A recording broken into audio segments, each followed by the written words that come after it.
Assalamualaikum warahmatullahi wabarakatuh.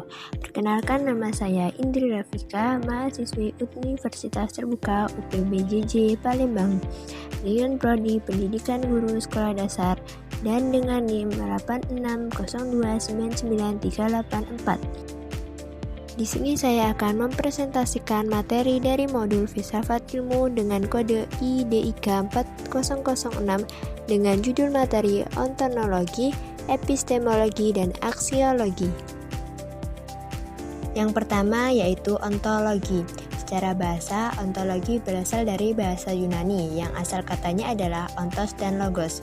Ontos adalah yang ada, sedangkan logos adalah ilmu. Sederhananya, ontologi merupakan ilmu yang berbicara tentang yang ada. Secara istilah, ontologi adalah cabang dari ilmu filsafat yang berhubungan dengan hakikat hidup tentang suatu keberadaan yang meliputi keberadaan segala sesuatu yang ada dan yang mungkin ada. Ontologi dasarnya berbicara tentang hakikat yang ada dari ilmu pengetahuan dan hakikat hubungan subjek dan objek ilmu. Bagaimana ilmu pengetahuan ditinjau secara ontologi, maka pembahasannya adalah ontologi melakukan analisis terhadap ilmu pengetahuan itu benar-benar ada atau tidak ada. Contohnya yaitu meja. Apa itu meja? Hakikat dari meja adalah fitur yang memiliki permukaan datar dan kaki penumpang. Realitasnya, meskipun ada meja kayu, meja besi, meja bulat, atau meja kotak, ontologi mengenali semuanya sebagai satu kategori, yaitu meja. Dilihat berdasarkan fungsinya sebagai tempat meletakkan barang, bukan dilihat dari bahannya. Yang kedua yaitu epistemologi. Secara bahasa, berasal dari bahasa Yunani yang asal katanya episteme, artinya pengetahuan, dan logos, artinya ilmu. Secara istilah, epistemologi adalah suatu ilmu yang mengkaji tentang sumber pengetahuan, metode, struktur, dan benar tidaknya suatu pengetahuan tersebut. Epistemologi membahas bagaimana pengetahuan itu diperoleh. Menurut Jujun S. Suwari Asumantri, menjelaskan bahwa berpikir merupakan aktivitas mental yang dapat menghasilkan suatu ilmu pengetahuan.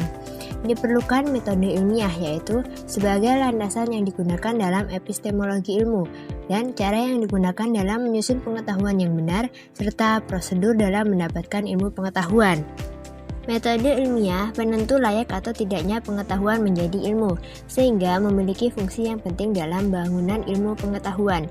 Dengan demikian, diharapkan pendekatan metode ilmiah tersebutlah yang menjadikan suatu ilmu yang memiliki karakteristik tertentu seperti bersifat rasional dan telah teruji kebenarannya.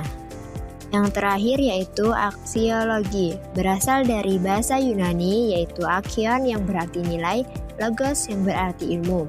Sederhananya, aksiologi adalah ilmu tentang nilai. Aksiologi dasarnya berbicara tentang hubungan ilmu dengan nilai atau apakah ilmu terkait nilai. Karena hubungan dengan nilai, maka aksiologi berhubungan dengan baik dan buruk, berhubungan dengan layak atau pantas, tidak layak atau tidak pantas.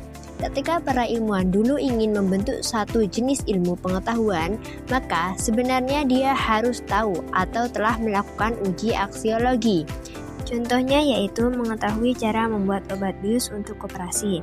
Aksiologis positifnya, obat bius digunakan dokter untuk menyelamatkan pasien. Negatifnya, obat bius disalahgunakan untuk tindakan kejahatan.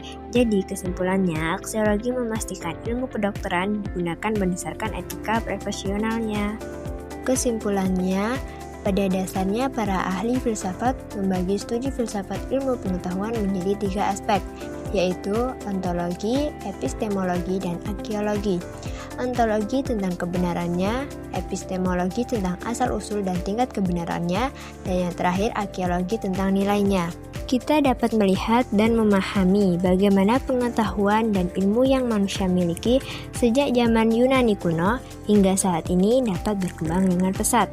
Kita tahu bahwa ilmu yang kita miliki tersusun dan membentuk sebuah tubuh pengetahuan karena peran landasan keilmuan seperti ontologi, epistemologi, dan arkeologi ilmu. Jadi menurut saya peran ketiganya sangatlah penting dalam membentuk dasar-dasar filsafat ilmu karena ketiganya sangatlah berkaitan erat sebagai fondasi utama filsafat ilmu.